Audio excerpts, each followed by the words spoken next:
It was a cold Monday morning in November. The air hung thick with fog, making the narrow streets of a quiet suburban neighborhood in Ridgewood, New Jersey, feel almost like a dream. At 7:42 a.m., the sharp ring of a doorbell pierced the silence in the upscale neighborhood. Inside a two-story colonial-style house with cream-colored siding and navy shutters, life was supposed to be normal, routine even. But something was off. Michael Langston, a 36-year-old systems analyst at a financial firm in Manhattan, was running late. His alarm hadn't gone off, and his meeting was in less than 2 hours. He hadn't shaved, his tie was crooked, and he was agitated. He dashed around his bedroom, fumbling with cufflinks and muttering under his breath. His wife, Rachel, a stay-at-home content creator, had still been in bed when he got out of the shower, something he noted but didn't comment on. She'd said she wasn't feeling well. Michael paused when he heard the doorbell. His brows drew together. Deliveries usually came in the afternoon, and they never rang twice. He grabbed his briefcase and started downstairs, but then remembered he'd forgotten his phone. Groaning, he jogged back up to the master bedroom. He pushed the door open. Then the world stood still. There she was, Rachel, sitting up in bed, her silk robe draped over her bare legs. And next to her, shirtless and just as startled, was a man. Not just any man, but a young delivery guy. Michael recognized him instantly.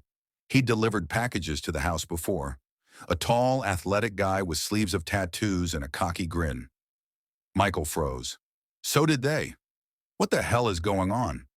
Michael's voice was low, dangerous, but trembling with emotion. Rachel started to say something, but no sound came out. The delivery guy stood, hands slightly raised, like he knew what was coming. Then something in Michael snapped. He dropped his briefcase, rushed into the closet, and came back with the Glock 17 he kept locked away. He'd bought it during the pandemic for protection, never imagining he'd need it for something like this. Rachel screamed. The delivery guy lunged.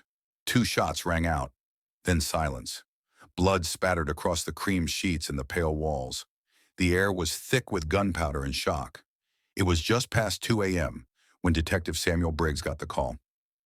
Briggs, a 52-year-old seasoned homicide investigator with the Bergen County Sheriff's Office, had been working cases for over 2 decades. Divorced, grizzled, and known for his sharp instincts, Briggs wasn't the kind of cop who waited for answers. He hunted them down. Double missing persons, the dispatcher had told him. Wife and a delivery man. House is clean. Husband says they ran off together. No signs of foul play. But something feels off. That was enough for Briggs. By 3 a.m., he was parked outside the Langston residence, sipping black coffee from a thermos and taking in the scene. Michael Langston had filed a report that evening. Said he'd come home early from work and found a note from his wife. Rachel left me, he'd said, eyes red but dry. Took off with the guy who's been delivering for Crown Express. I didn't see it coming, but Briggs didn't buy it. The house was spotless, too clean. Not a trace of Rachel's belongings was missing. Her purse was still on the kitchen counter, phone still charging upstairs. Only the master bedroom sheets were missing, and the mattress had been flipped. Briggs noticed the faint odor of bleach. He walked around the backyard, flashlight in hand. It had rained earlier, and the ground was still damp. But near the side gate, he spotted faint tire tracks, ones that didn't match the husband's sedan. A delivery van, maybe. Back inside, Briggs studied Michael. The man was calm, too calm. There was a kind of hollowness in his voice, like someone reciting a rehearsed speech. I just want to know she's okay, Michael had said. I guess she didn't love me anymore. Briggs nodded, pretending to sympathize. Mind if I look around some more? Michael hesitated. I already gave a statement. Briggs smiled thinly. Just routine, Mr. Langston. That's when the investigation truly began. Back at the station, Briggs pulled records on the delivery company. He found the missing man quickly. Darius D.J. Coleman, 28, part-time driver, last seen clocking in at 9:15 a.m., the day of his disappearance. His van hadn't been returned. GPS data showed it stopped transmitting by 10:32 a.m. near a waterway in Weehawken, just off the Hudson River. It wasn't long before divers were called in.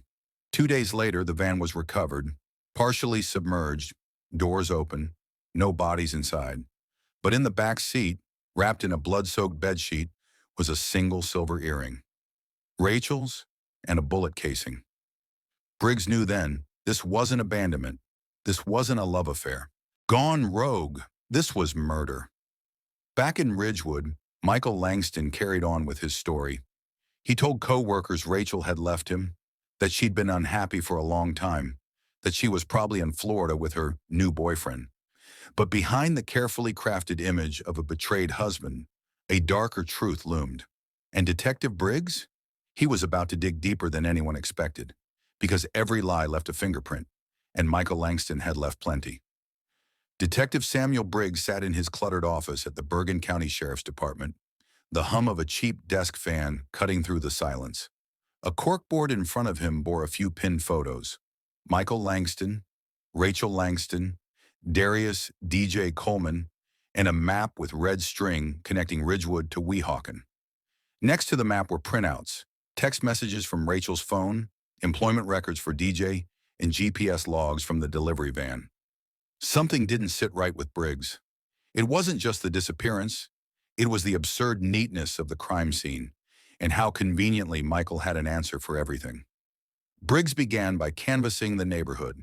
At the Langstons' next-door home, he met Alice Carter, a retired school teacher who walked her beagle every morning at precisely 9 a.m. She remembered something unusual. I saw the delivery guy's van in the Langstons' driveway that morning. He's a nice young man, always waves. But that day I didn't see him leave. It was there when I left around 9:30. Did you see anyone else? Alice shook her head. Just Michael's car pulling out around 10. But something else. There was a big black trash bag at the curb later that day. I didn't see anyone put it there. Trash pickup had been that same afternoon. Briggs made a note to contact sanitation for a trace on the route and contents from that morning's pickup. If Michael had disposed of anything, it might have been collected before anyone noticed. Briggs drove to the local depot of Crown Express, a mid-sized delivery service that operated across northern New Jersey. DJ's supervisor, a jittery man named Lester Wu, confirmed DJ was scheduled to deliver 3 packages on the Langston Street that morning. His GPS log showed a stop at the Langston house from 9:02 a.m. to 9:31 a.m., and then a sudden, unplanned detour. We lost signal from the van's GPS at 10:32 a.m., Lester explained. No delivery logs after that. DJ didn't check in. We reported the van missing the next morning. What about his phone? Wu shook his head. Turned off at 10:28. We figured he was running late, but he's not the type to skip work. Briggs had already subpoenaed DJ's phone records. Incoming texts from Rachel Langston were frequent, some flirty, others vague. The last text, timestamped 7:36 a.m. the day of the disappearance, read, "Doors unlocked. Come in quietly." Briggs didn't like coincidences. He also didn't like emojis in crime scenes. The blood on the recovered bed sheet in the van came back positive for Rachel Langston. DNA swabs from the sheet also matched DJ. The single bullet casing was identified as 9mm, same caliber as the Glock 17 registered to Michael Langston. Briggs called the forensics lab again. Run a GSR test on the mattress and bedroom floor if there's anything left from the samples I sent. Yes, sir, but prelims already show signs of gunshot residue in the master bedroom. We found particles in the carpet fibers. Someone tried to clean it, but it's still there. There it was, a cleaned-up crime scene. Briggs returned to the Langston house with a warrant this time. Michael wasn't home. The officers entered through the back, bypassing the alarm system with the code Rachel had previously set up and shared during a routine domestic disturbance report 3 months prior. In the master bedroom, Briggs knelt near the flipped mattress. Underneath it, stuck between the wooden slats of the bed frame, he found a dried drop of blood. He swabbed it. He opened the closet. The gun safe inside was empty. Back downstairs, the kitchen trash was empty, except for a receipt, crumpled and torn, showing a gas station fill-up at 11:08 a.m. in Hoboken, just a few blocks from the waterway where the van was found. Michael had claimed to be in Manhattan by 11:30. That receipt proved otherwise. Michael sat calmly across from Briggs, sipping water, wearing a gray suit and a blank expression. Briggs laid out a printed image of the van in the river. Looks like DJ didn't make it very far. Michael blinked, lips tightening. That's horrible. Briggs nodded, slow and deliberate. We found a bed sheet inside, Rachel's blood, DJ's blood, a 9mm casing, same caliber as your Glock 17. Michael said nothing. You said Rachel left with him, but her purse and phone were still in the house. No sign of her taking anything with her. That's odd, don't you think? Michael licked his lips. Maybe she panicked. Maybe. Maybe she came back for them. And the bleach smell? The flipped mattress? GPS data shows your car was near the Hudson River that morning. You stopped for gas in Hoboken at 11:08 a.m. You told me you were already at work by then. Michael opened his mouth, then closed it. Briggs leaned in. Where are their bodies, Michael? The silence stretched for several seconds. I want a lawyer, Michael finally muttered. Briggs sat back. That was fine. He had enough to keep digging. The sanitation team recovered bags from the Langston pickup that hadn't yet reached the landfill.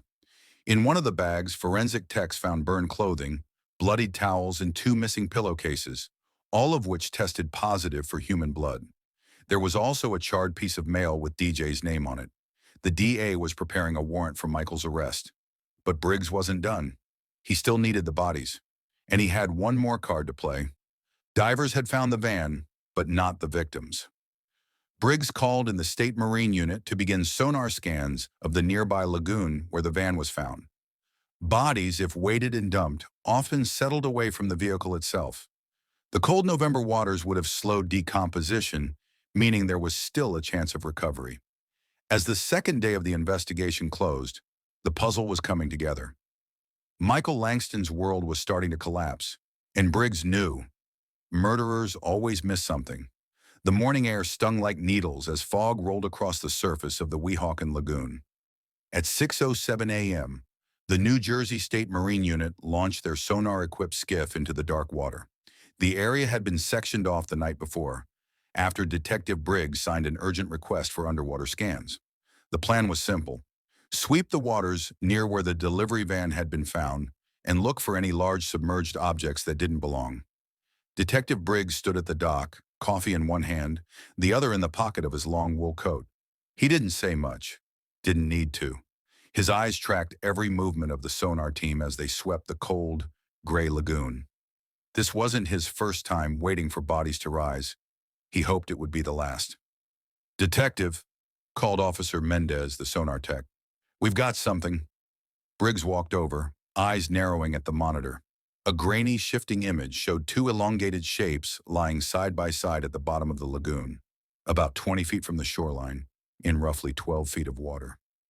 Could be logs, Mendez added, or could be human. Briggs didn't respond. He'd seen that shape before. Divers suited up. At 8:51 a.m., 2 state divers disappeared into the lagoon. Visibility was poor, barely 4 feet, but at 9:12 a.m., the first body was found.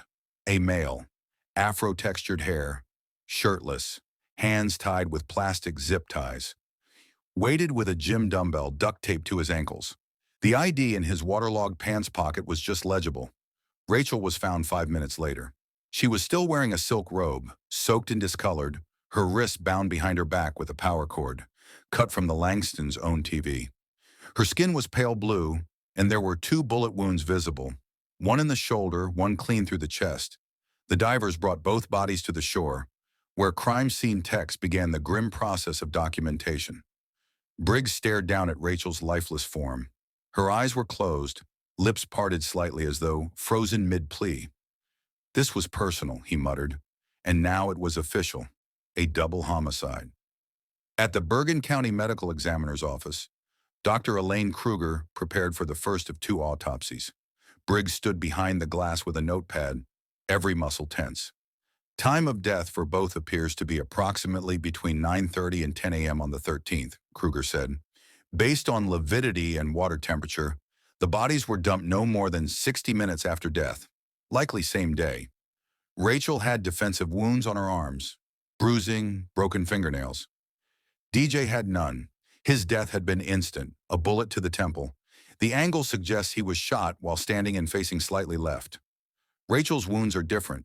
One was non-fatal, She bled out from the second shot, meaning she suffered, Briggs said quietly. Kruger nodded, and likely saw DJ die first.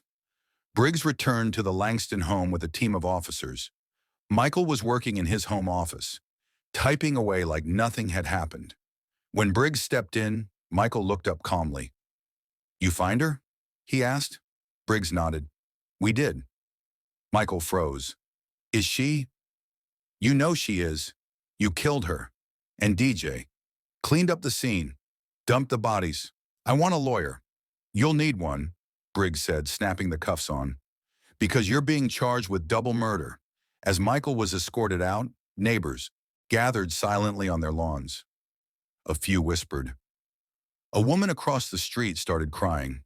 The image of the clean-cut, polite husband being led away in cuffs would be the talk of Ridgewood for weeks. But Briggs wasn't done. Michael sat stone-faced across the table in interrogation room B, his lawyer beside him. A video recorder clicked on. Briggs laid out the autopsy photos one by one. Then the GPS data, the shell casing, the blood evidence, the gas receipt, the bodies. You had motive, you had opportunity, you had the weapon. "We found the dumbbell weights missing from your garage, same as the ones used to sink their bodies." Michael didn't flinch. "You were angry, enraged, caught her cheating, lost control. That's not a mystery. What we want is why you didn't call 911 after it happened, why you didn't stop at the first shot, why you cleaned it all up." His lawyer whispered something to him. Michael finally looked up. Cold, hollow. "She was supposed to love me. And DJ?" Michael blinked. "He wasn't supposed to be there." Briggs leaned in. "So what changed your mind? What made you decide to execute them, dump them in a lagoon, and act like you'd been wronged?" Michael didn't answer. Briggs dropped the last piece of evidence on the table, a piece of Rachel's handwriting found in her notebook, marked just a day before her death. "Michael's temper is getting worse. If something happens to me, look at him first." Michael stared at the note for a long time, then leaned back and said nothing. But he didn't need to. The case was sealed. Bergen County Sheriff's Office Detective Samuel Briggs. Case summary. Victims: Rachel Langston, 33, Darius DJ Coleman, 28 suspect. Michael Langston, 36. Arrested and charged with 2 counts of first-degree murder, unlawful disposal of human remains, obstruction of justice, and tampering with evidence. Summary. On November 13th, Michael Langston discovered his wife, Rachel, engaged in an affair with DJ Coleman. After a confrontation, Michael retrieved his registered Glock 17, fatally shot DJ and Rachel, and attempted to clean the scene. He disposed of their bodies by weighting and dumping them in the Weehawken Lagoon and fabricated a disappearance narrative. Evidence collected, GPS, forensics, witness statements, and digital data, confirmed premeditated actions post-homicide. Suspect is currently held at Bergen County Detention Center awaiting trial. Briggs closed the folder, stood, and walked to the window. Outside, the sun finally broke through the clouds, lighting up the streets of Ridgewood. But for 2 families, the storm had only just begun.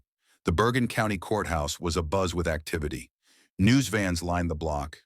Reporters, photographers, and curious onlookers crowded the sidewalk, craning their necks for a glimpse of the man at the center of the media frenzy.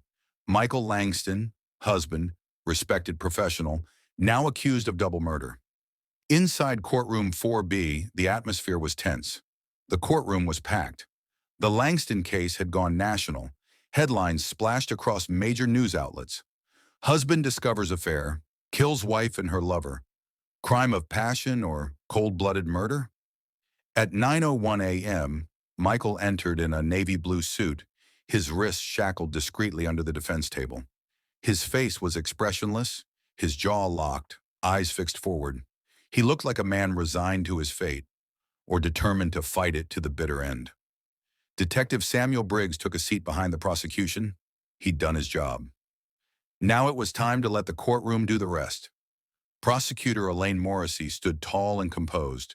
A sharp-tongued trial attorney with a reputation for bearing defendants, she didn't waste time. "Ladies and gentlemen of the jury, This case is not about a man who lost control in a moment of heartbreak. It's about a man who made a calculated choice. After discovering his wife's affair, Michael Langston didn't walk away. He didn't call 911. He got a gun. He killed. Then he tried to erase the evidence. This case is about rage, but it's also about control, power, ownership, and a belief that if he couldn't have her, no one else could. She held up two photographs, Rachel and DJ, smiling in life. These people didn't just disappear. They were murdered. And we will prove that beyond a reasonable doubt. Michael's defense attorney, Lawrence Vale, stood next. Silver-haired and smooth-voiced, he paced slowly as he addressed the jury. Yes, Michael Langston's wife was having an affair. Yes, he found them together. But he is not a monster. He is a man pushed to the edge, overwhelmed by betrayal, heartbreak, and shock. We do not deny that deaths occurred, but what we argue is that it was not premeditated murder. This is a tragic case of temporary insanity, an emotional storm no rational person could be expected to navigate. My client was broken, not evil. He paused, letting the words hang heavy in the air. This was not a plan. This was a reaction. Prosecutor Morrissey called her first witness, Detective Samuel Briggs. Briggs took the stand, calm and clear. He recounted every step of the investigation, from the bleach-scrubbed bedroom to the GPS ping near the lagoon, to the recovered dumbbells used to weigh down the bodies. Then he revealed the clincher, the receipt from the Hoboken gas station. Mr. Langston told us he was in Manhattan by 11:30 a.m., but this receipt, time-stamped 11:08 a.m., places him near the location where the bodies were dumped.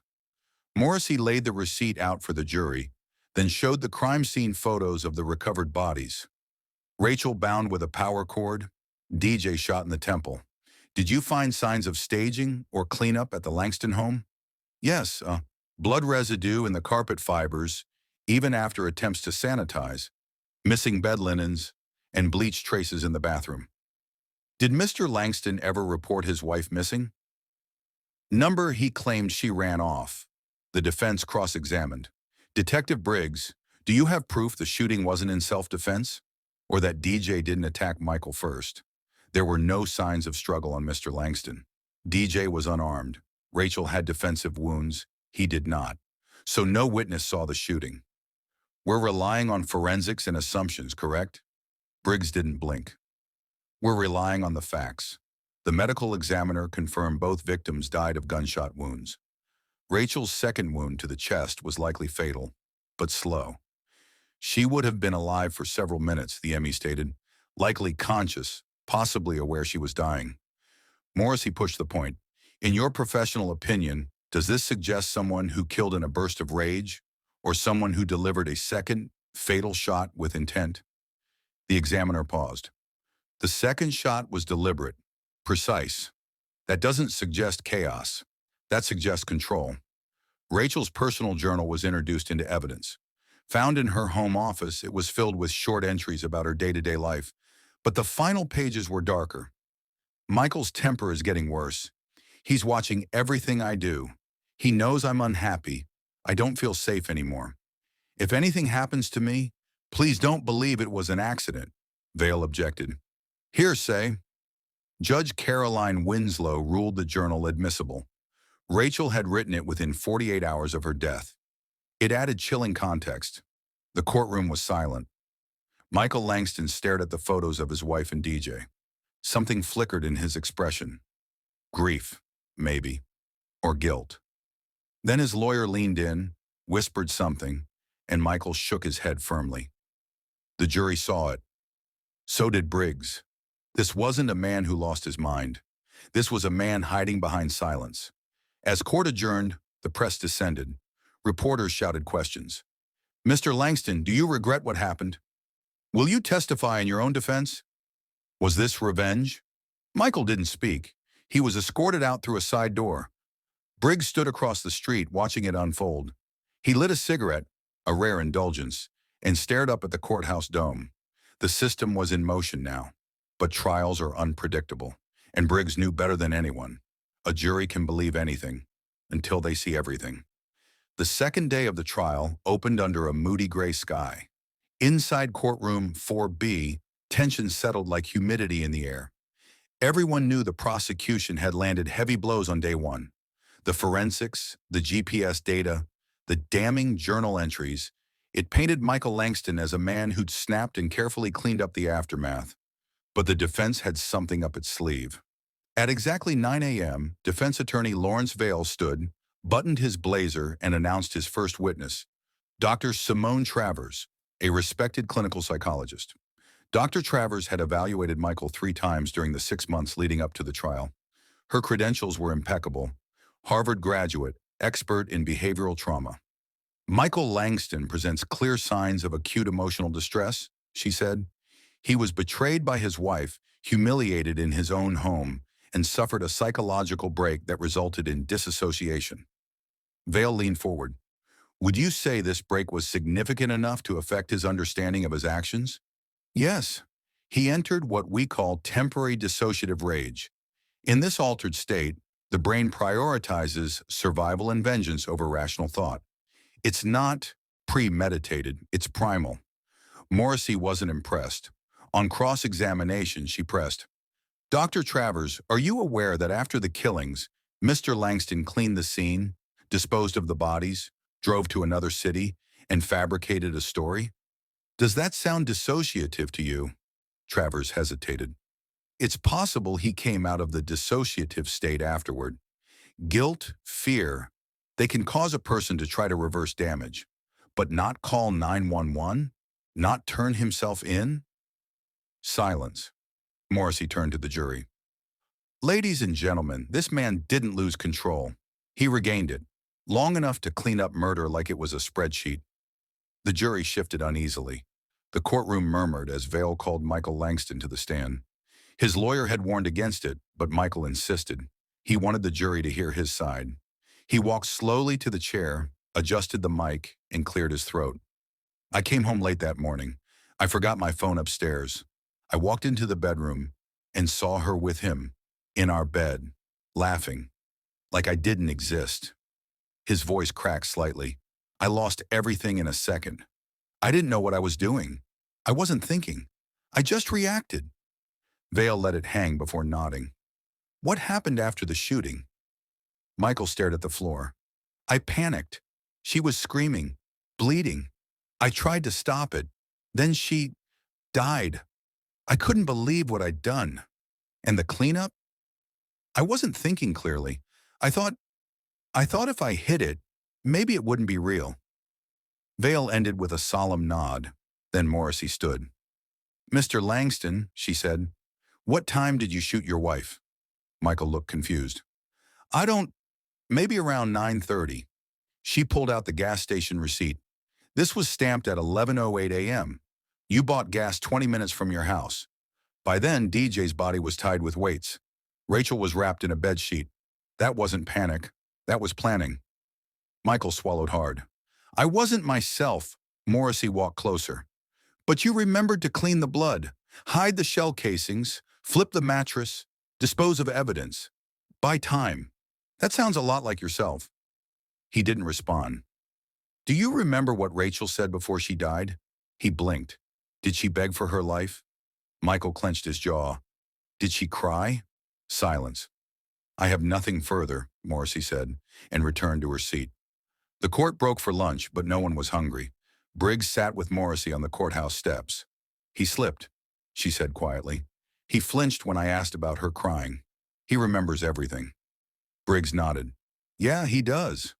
But then just before the afternoon session resumed, a young woman approached the courthouse steps. Late 20s, curly hair pulled back, jeans and a hoodie. She looked nervous. I need to speak to the prosecutor, she said. Her name was Lena Ortiz. She'd been DJ's on and off girlfriend, and she had a story. Lena sat on the witness stand, wringing her hands. I don't want to be here, but I saw something, she said. A week before DJ died, he told me he was seeing a married woman. He didn't say her name, but he showed me a picture. Morrissey handed her a photo. Lena nodded. That's her. Rachel. Did he say anything else?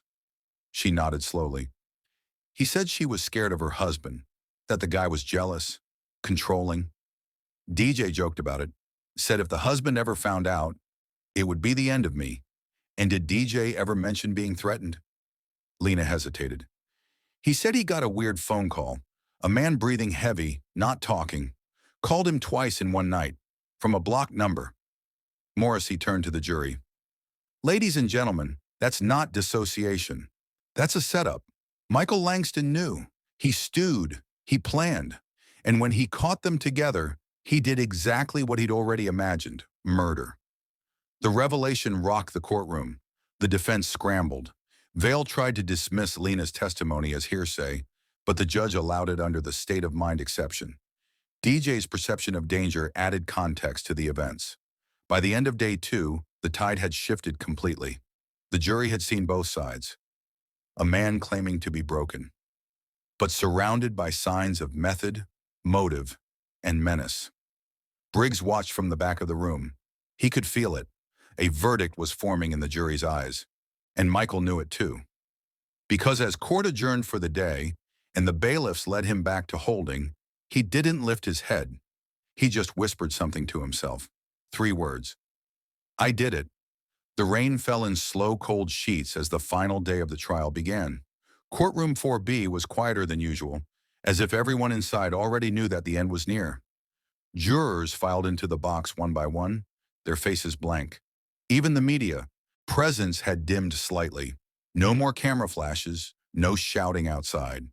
Just a heavy, lingering tension. Detective Samuel Briggs sat in the back row, hands clasped, his badge tucked inside his coat. He didn't take notes anymore. He didn't need to. His part in this was done. Now the system would decide if justice would do the rest. Defense attorney Lawrence Vale stood first. His voice was subdued. Less fire, more desperation. Ladies and gentlemen, Michael Langston is not an evil man. He is a man who saw his life fall apart in one moment. A man betrayed in his own home. Was it right? Number? Was it justified? Of course not. But it was human. He acted out of raw, uncontrollable emotion. A psychological collapse. He deserves understanding, not lifelong condemnation. He glanced at Michael, who sat hunched, no longer trying to appear composed. Then prosecutor Elaine Morrissey stood. There's no doubt Michael Langston was hurt, but heartbreak is not a license to kill. This was not a burst of rage. This was a man who made a decision to shoot, to cover it up, to lie to police, and to dump 2 human beings into a lagoon like garbage. She held up the photo of Rachel's body. She wasn't a possession. She was a person, and he ended her life because she no longer wanted to share it with him. Silence followed. Then the judge turned to the jury. You have heard all the testimony. You may now deliberate. The wait was long. Lunch came and went. Briggs stood outside the courthouse for most of it, leaning against a pillar, watching clouds roll over the city skyline. He'd seen plenty of cases go sideways at this point. One juror with doubt, one technicality, but this time felt different. This time, the truth was loud. The courtroom filled again. Even Michael's demeanor shifted. He sat upright, hands folded tightly in his lap. The jury returned, the foreman holding a folded slip of paper. Has the jury reached a verdict? Yes, Your Honor. The clerk took the paper, opened it, and read. On the count of first-degree murder of Rachel Langston, we find the defendant, Michael Langston, guilty. On the count of first-degree murder of Darius Coleman, guilty.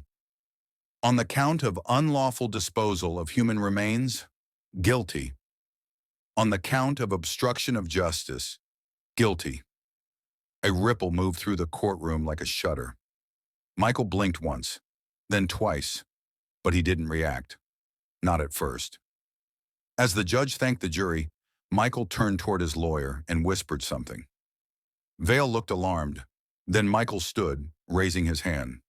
Your Honor, he said, voice hoarse, I'd like to make a statement before sentencing. Judge Winslow raised an eyebrow. This is irregular. Mr. Langston, you have been found guilty. Your statement will not change the outcome. I know, Michael said, but I need to say it. She nodded once. Michael turned to face the court.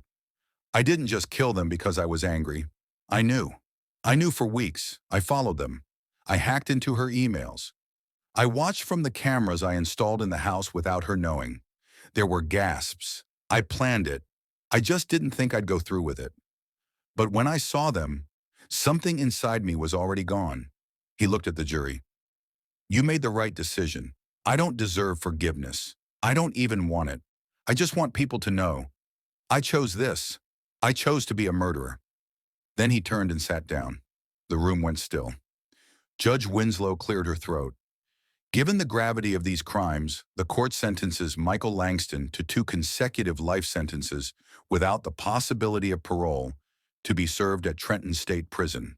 As Michael was escorted out, flanked by officers, reporters stormed the courthouse steps. Flashbulbs returned. Microphones were shoved into faces.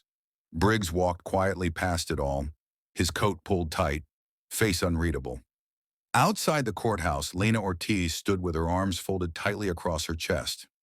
DJ's mother clutched a photo of her son. Rachel's sister sobbed quietly into a friend's shoulder. Briggs approached Morrissey, who was being mobbed by press. You nailed him, he said quietly. She nodded. Couldn't have done it without your investigation. Briggs looked off into the distance. I still hate these endings. Better than no ending at all, she replied. He paused, then nodded. Yeah, I guess it is. 6 months had passed since Michael Langston was found guilty of double murder. The world had moved on, as it always does. Headlines faded, reporters found fresher scandals, and the name Langston no longer trended online.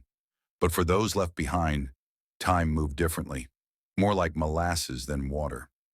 Slow, sticky, unshakable. Detective Samuel Briggs pulled into the small gravel parking lot of the Bergen County Cemetery. It was early spring now, thin blades of grass just beginning to rise, a breeze rustling through the trees like whispers between ghosts. Briggs stepped out, a paper coffee cup in hand, and walked quietly to the graveside of Rachel Marie Langston. Her tombstone was simple: beloved sister, loved, silenced, remembered. Someone had left fresh daisies. Briggs stood beside the stone, silent for a while, sipping slowly. He'd come to say goodbye, not to Rachel really, but to the case, to the part of himself that always carried these victims like shadows. Just a few miles away, a real estate sign leaned in the front yard of the Langston residence. The home was empty now, cleaned, repaired, repainted, but the bedroom upstairs still creaked underfoot. Neighbors whispered that sometimes at night they heard music, low, ghostly, drifting through the windows. The house had become one of those places, a place where something terrible had happened. And though time would eventually wash away the memory for most, it would never be just another house again. Michael Langston sat alone in a steel-barred cell, sunlight striping across his face. His prison uniform was clean, his hands folded in his lap, his once sharp eyes dulled by routine. He had refused all interviews. No visitors, no letters, no contact, just silence. A corrections officer stopped outside his cell. You got a letter today. Michael didn't move, didn't even lift his eyes. The officer slid it through the bars. Michael stared at it for a long while before finally opening it. Inside was a single sheet of paper, typed, anonymous. She loved you once, but you never loved her back the way she needed. You loved control. And now you have none.